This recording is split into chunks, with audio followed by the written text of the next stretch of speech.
Hello and welcome. I am Dr. Suelen Balado, neuroeducator, specialist in bilingual child development, and active early years teacher. Today we are going to explore the Scarborough's reading rope. This framework, developed by Hollis Scarborough in 2001, helps us understand how children become skilled readers. In preschool, literacy is not just about letters on a page. It's about building interconnected skills that develop in the brain, in line with each child's cognitive abilities and experiences. We'll explore two main domains of the rope: transcription, the foundation, including spelling and phonological awareness, and composition, higher level skills, including knowledge of form, word choice, sentence structure, developing, organizing and sequencing ideas, and editing and redrafting. We'll also discuss how these strands connect to bilingual development and how we can scaffold them using play-based and sensory integrative activities.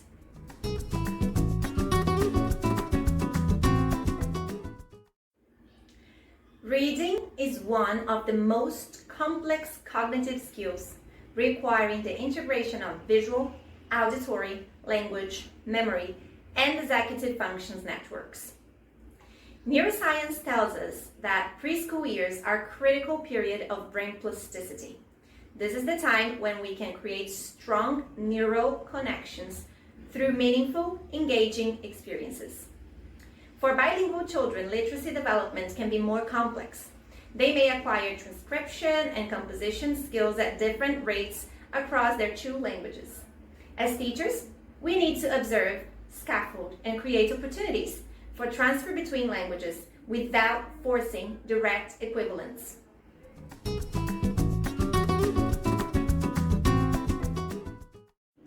Reading is one of the most complex skills humans develop.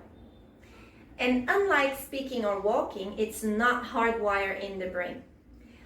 Literacy requires the integration of multiple cognitive systems, including auditory, visual, language, memory, and executive functions networks. For preschool educators, understanding how children develop reading skills is essential, especially in bilingual classrooms where children may acquire literacy skills at different rates in each language.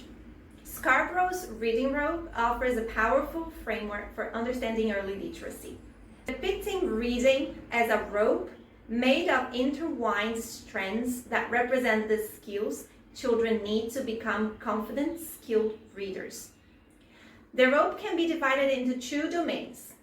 The first one is transcription, which encompasses word-level skills such as phonological awareness and spelling. The second one is composition, which includes higher-level skills such as knowledge of form, word choice, sentence structure, developing and sequencing ideas, and editing and redrafting.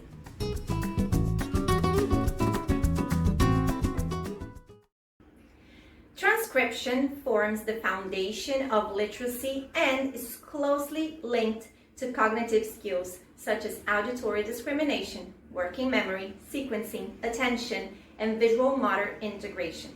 Phonological awareness, or the ability to identify and manipulate sounds in spoken language, can be nurtured through playful, sensory-rich experiences like hopping along a rhyme mat while chanting rhyming words, or exploring treasure bins of objects sorted by initial sounds. Bilingual children may have different phonemic inventories across their languages, so scaffolding each language individually and highlighting similarities and differences is key. Spelling and letter sound knowledge, which involve mapping sounds to letters and representing them in writing, can be developed through activities like forming letters and words with counters or Play-Doh, while saying the corresponding sound aloud, or hunting for letter cards and matching them to words in either language. During play, educators should pay attention to orthographic differences across languages and support cross-linguistic transfers thoughtfully. Now let's look at the strands one by one. The first one is phonological awareness. Is the ability to identify and manipulate sounds in spoken language, recognizing syllables, onset rhyme patterns, and phonemes. Some play-based activities that support this strand are some play-based activities that support this strand are some play-based activities that support the rhyme hop, the rhyme hop, the rhyme hop, the rhyme hop, the rhyme hop, the rhyme hop, the rhyme hop, the rhyme hop, the rhyme hop, the rhyme hop. Children hop along a mat while saying rhyming words, reinforcing sound patterns with movement. Children hop along a mat while saying rhyming words, reinforcing sound patterns with movement. And another game is the sound treasure bin. Hide small objects that start with a target sound, and children find and sort by sound. That integrates textures or sound for sensory exploration. The second strand is spelling, or letter sound knowledge. It connects sounds to letters and represents them in writing. This is the foundation for decoding. In bilingual environments, pay attention to orthographic differences. Children need to recognize that letters can represent different sounds in each language. Some play-based activities for this strand are Play-Doh letters, where children can form letters or simple words while saying the corresponding sounds aloud. Different colors can be representing different languages, for example. And then you also have letter sound hunt. Scatter letter cards around the class and children find letters and match them to words in either language, enhancing visual and auditory integration. Scatter letter cards around the class and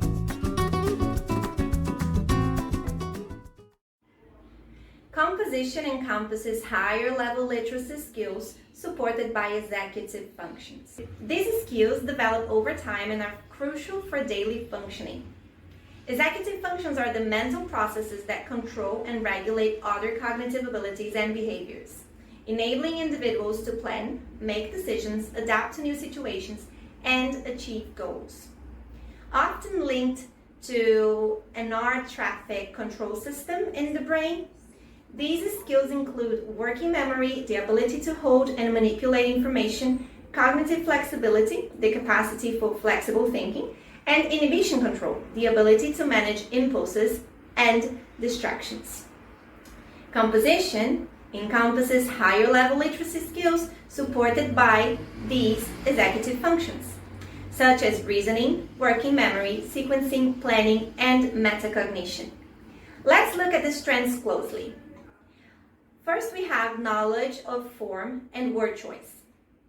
Can be strengthened by inviting children to swap words in a story to make it more vivid, or to describe objects and actions during pretend play. Practicing vocabulary in context. In bilingual context, children may transfer vocabulary or grammar from one language to another. To support that accommodation, you may use my interaction protocol to scaffold modeling in both languages and explore synonyms. You can get access to my interaction protocol in the resource area of this course. Some play-based activities for these strands are storyboard swap, read a story, children suggest alternative words or phrases to make sentences more vivid in either language. And another activity would be descriptive role play. During pretend play, children describe actions or objects, practicing word choice in context. Sentence structure is the ability to produce complete and varied sentences. It can be scaffolded with sentence builder cards or by having children reorder scrambled sentences into logical sequence. Some play-based activities for this strand are sentence builder cards, where children combine word cards to form sentences. You can practice in each language. And the story sequencing, scrambled sentences from a story, children reorder logically. Then we have developing, organizing, and sequencing ideas.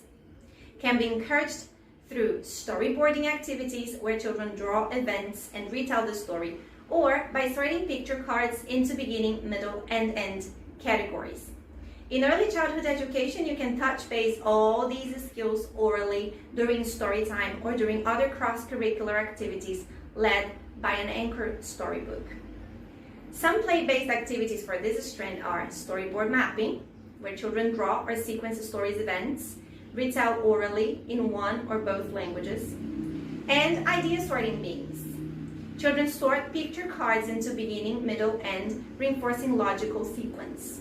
Then we have editing, redrafting, and re-editing. They involve reviewing and improving clarity and coherence, and can be practiced orally during role play, in which children act out the story, are asked to retell or organize the main parts of the story, and retell it out loud. These activities enhance vocabulary, sentence structure, and organization. In bilingual classrooms, it is important to scaffold narrative and sentence structure in both languages, and to encourage children to notice similarities and differences, supporting cross-linguistic transfer.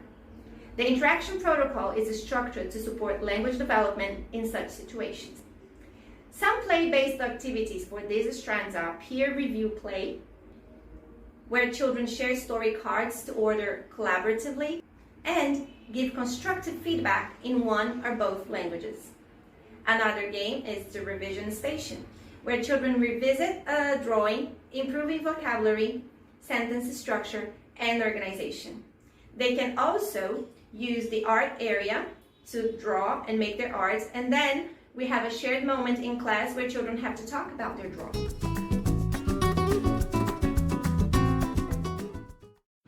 In the Scarborough Reading Road model, grammar is not treated as an isolated skill, but it's embedded within the composition domain in the upper strand.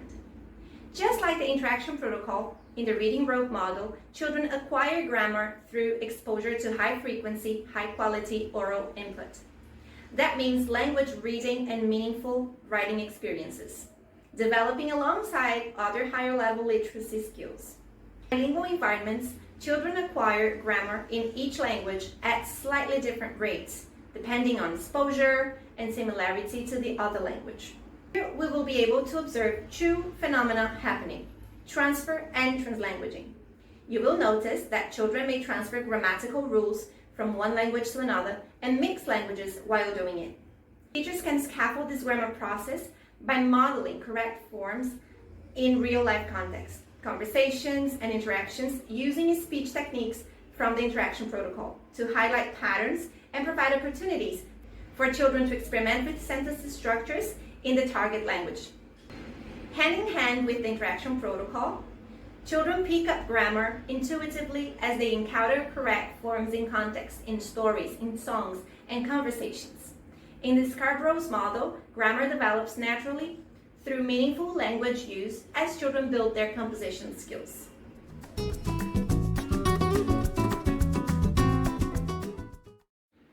Preschool literacy is most effective when transcription and composition strands are practiced in integrated, meaningful contexts. Storytelling combined with sensory play, such as acting out stories in sand or clay, for example, allows children to reinforce spelling, phonological awareness, and vocabulary while engaging multiple senses. Dramatic play, including pretend stories, restaurants, or farms, strengthens multiple strands simultaneously. Arts and movements such as painting letters, labeling artwork, or hopping along rhyme mats, they integrate transcription and composition skills in an engaging way. Bilingual educators can rotate activities between languages and scaffold connections across languages, providing repeated and meaningful opportunities to practice literacy skills.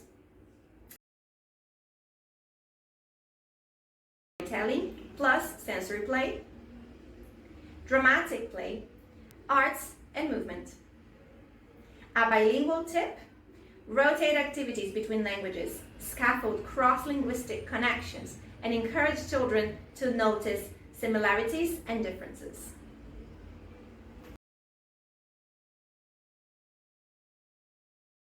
Children's developmental stages influence how transcription and composition skills emerge. Between ages 3 and 4, children typically focus on phonological awareness, early spelling attempts, simple word choice, and short sentences. Between ages 4 and 5, vocabulary expands. Sentences structure become more complex, and sequencing ideas and storytelling skills develop. By ages 5 to 6, children can focus on editing, redrafting, and composing longer, fluent narratives. In bilingual classrooms, children may progress differently in each language, requiring careful observation, scaffolding, and opportunities for practice in both languages. For that, I have created an interaction protocol. It's based on speech and language therapy to structure the real-life interactions during daily routines in order to turn every second into intentional scaffolding.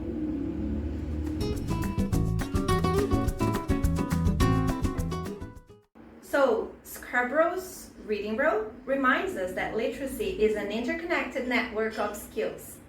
By intentionally strengthening transcription and composition through play, sensory exploration, storytelling, and bilingual scaffolding, educators can lay the foundation for confident, skilled readers and writers. Thoughtfully woven together, these strands set children up for lifelong literacy success in both of their languages. Ask yourself, which transcription strands are strongest in my class? Which composition skills need more scaffolding in my class? Or how can bilingual strategies be integrated in play, sensory, and storytelling activities in my planning? Highlight the importance of observing children in both languages and providing repeated, meaningful opportunities. If you want to know more ways of integrating all these components in your practice, check my course here at the platform about how to use storybooks as a tool for planning and development-driven planning. They will give you tools and techniques to scaffold learning in your classrooms. By intentionally weaving these strands together, we prepare children for skilled, confident reading and writing in both languages. Let's start today.